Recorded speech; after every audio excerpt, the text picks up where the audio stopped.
সবচেয়ে বিপজ্জনক চোরটা কে জানেন?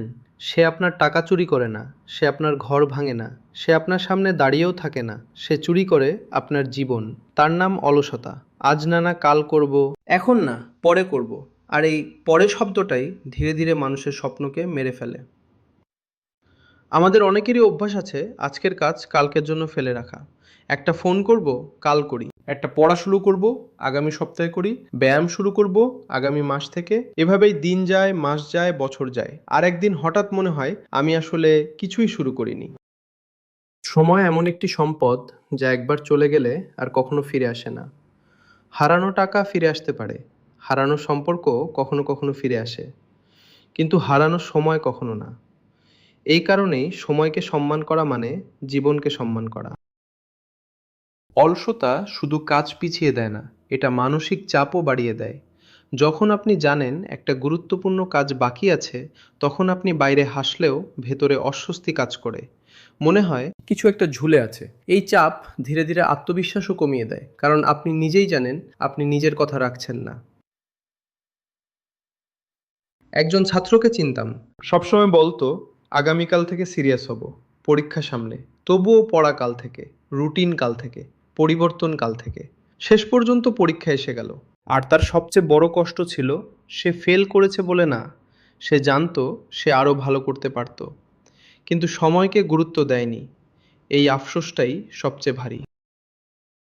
যখন আমরা সময়ের কাজ সময় শেষ করি, তখন মস্তিষ্কে এক ধরনের স্বস্তি তৈরি হয়, একটা শান্তি আসে। মনে হয় হ্যাঁ আমি এগোচ্ছি। এই ছোট ছোট সম্পন্ন কাজগুলোই আত্মবিশ্বাস তৈরি করে। আপনি নিজেকে বিশ্বাস করতে শুরু করেন। এটাই সফল মানুষের বড় শক্তি।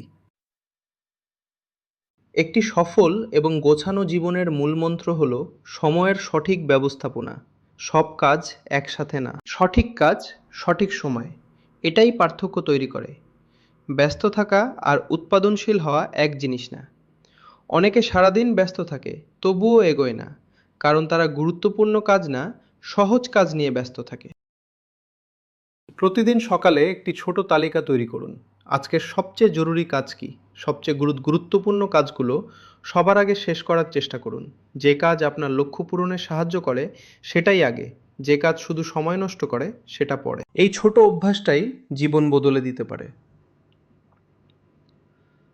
মোবাইল, অপ্রয়োজনীয় স্ক্রল, অকারণ আড্ডা, অর্থহীন দুশ্চিন্তা, এসব ধীরে ধীরে আপনার জীবন খেয়ে ফেলে। আপনি টেরও পান না, একদিন বুঝবেন। আপনি ক্লান্ত, কিন্তু কোথাও পৌঁছাননি, কারণ শক্তি ছিল কিন্তু দিক ছিল না। মনে রাখবেন, ছোট ছোট পদক্ষেপই একদিন বড় সাফল্যের রূপ নেয়। প্রতিদিন 1 ঘন্টা পড়া, 1 বছরে বিশাল পরিবর্তন।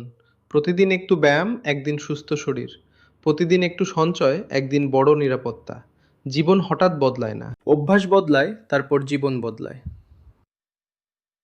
আরেকটা গুরুত্বপূর্ণ বিষয়, অবসর সময় মানে অলস সময় না। ফ্রি সময়কে শুধু নষ্ট করার জন্য না, নিজেকে গড়ার জন্য ব্যবহার করুন। সৃজনশীল কিছু করুন, নতুন কিছু শিখুন, বই পড়ুন, পরিবারের সাথে সুন্দর সময় কাটান। কারণ সময়ের সঠিক ব্যবহার শুধু সফলতা না, মানুষকেও সুন্দর করে। মনে রাখবেন, সময় আপনার জন্য অপেক্ষা করবে না। ঘড়ির কাঁটা কারো জন্য থামে না। আপনি প্রস্তুত থাকুন বা না থাকুন, জীবন এগিয়ে যাবে। তাই প্রতিটা মুহূর্তকে কাজে লাগানোর চেষ্টা করুন। আজ থেকেই, এখন থেকেই। কারণ সঠিক সময় বলে কিছু নেই। যে মুহূর্তে আপনি শুরু করেন সেটাই সঠিক সময়। অলসতাকে বিদায় জানান, কাজের মধ্যে নিজেকে সজীব রাখুন। নিজের প্রতিশ্রুতি নিজেই রক্ষা করুন, কারণ শেষ পর্যন্ত আপনার ভবিষ্যৎ আপনার আজকের অভ্যাস দিয়েই তৈরি হয়। সময়কে সম্মান করুন, দেখবেন জীবনও আপনাকে সম্মান করতে শুরু করবে।